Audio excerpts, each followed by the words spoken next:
It comes without saying that the last 2 years were officially the years of isekai, with lots and lots of series under this genre. It was up to us to find select few to mention in this video. And who knows, if you like this one, we might give it a part 2. With that said, these are the top 10 anime where the MC is reincarnated/transferred and has to live a new life in another world. So, before we begin, remember to subscribe if you haven't yet, and press that bell icon to stay updated of all the new content we're creating. And beware for the following spoilers. 10. Shining Tears X Wind. This might be the very first anime to ever show the concept of pulling the sword from inside of someone as a concept that later anime used in their tropes. This series is based off a game with the same title, so don't go expecting so much from the show, and the fact that it's pretty old school. However, when it comes to a sense of adventure, dread, and the fate of the world therein being in jeopardy, this show does a great job in portraying those aspects that any successful isekai needs in it.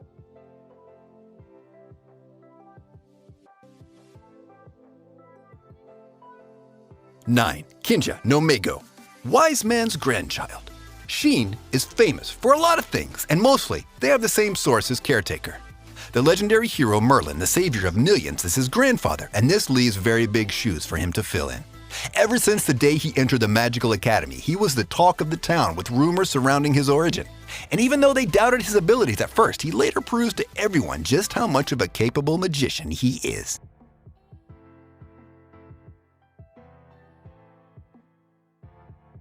8. Didn't I say to make my abilities average in the next life? People day in and day out aspire and try their hardest to become special, whether it is in their studies or in their other activities. It's nice to receive some recognition every once in a while. However, when it comes to this MC, recognition is something she receives all the time for her extraordinary performance in her classes and activities, and for her, it's a curse that sets her apart from others and made her hard to approach. After a sudden death, like any isekai, she is granted a new life and a wish to start off that said life, with her wish being to just live an ordinary, mundane, normal life.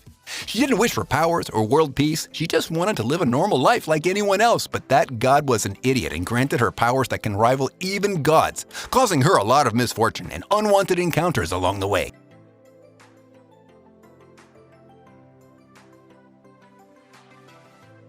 7. Kiba. If you want an old-school isekai that's all about friendship, camaraderie, and adventure, then look no further. Kiba is the answer for all your wishes. Even though it starts off like any isekai with the cliché dragged into another world, setting the show as anything but, and is actually quite revolutionary when it comes to its battle system compared to back then. In the good old days, the shard casting powers and the way they fought using them was anything but ordinary, and it hooked us all from the very beginning to the very end. Overall, this is a race against time kind of show. However, it's also about the journey and path taken more so than the destination itself.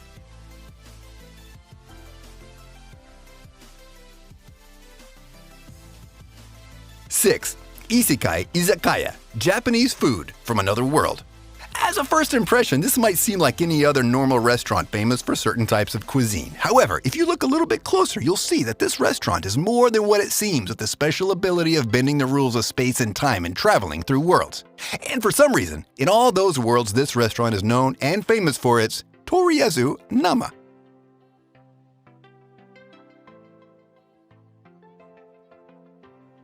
5. Hai to Gensu no Grimgar.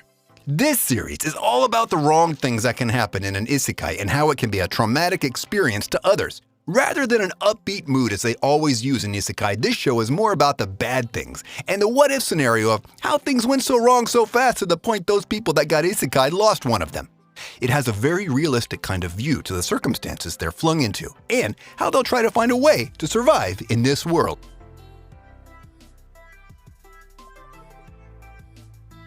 4. Drifters. Toyohisa Shimazu is undeniably one of my favorite anime characters out there, and for all the good reasons too. He's a bona fide 5-star samurai that is prepared to greet death like an old friend with no fears or regrets, as well as his kick-ass fighting style after a one-man army battle holding the line for his allies retreat and he meets his end by the sword, but not before having his fill of killing and decapitating his enemies. He awakens to find a weird guy talking to him in a room with a lot of doors, only to drag him inside one of those doors and plunge him in a war he didn't ask for. However, if there's anything he's good at, it's war. Now, with Toyohisa being in his main element, his opponents will wish they never met him.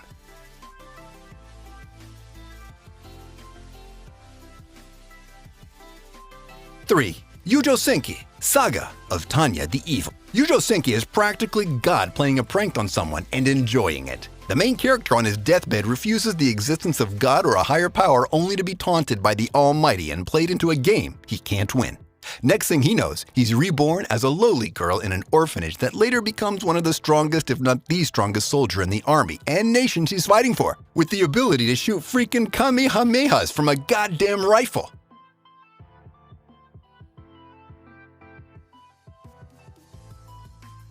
Two, Ascendance of a Bookworm. Knowledge is power, and in this show, it's the truest thing there is. After this bookworm of a main character is transported to a new world with magic all around her and books are more of a commodity, her knowledge will prove to be most crucial when it comes to helping everyone around her and guiding them in this medieval-esque of a world they live in. 1. Mushoku Tensei, Isekai Itora Honki Dasu. This, and you can quote me on that, is the gem of Isekai, a shining beacon of what every other Isekai out there needs to aspire for and hope to be like one day. It's how to storytell 101 that a lot of other Isekai desperately need. The story of Rudius, since birth and until the last episode, was like I was being awarded just for watching the series and enjoying it. It was that good. The storytelling, the animation, the humor, it all clicked together when it came to this series, and I enjoyed every minute of it. And now with season 2 out, this series just got better.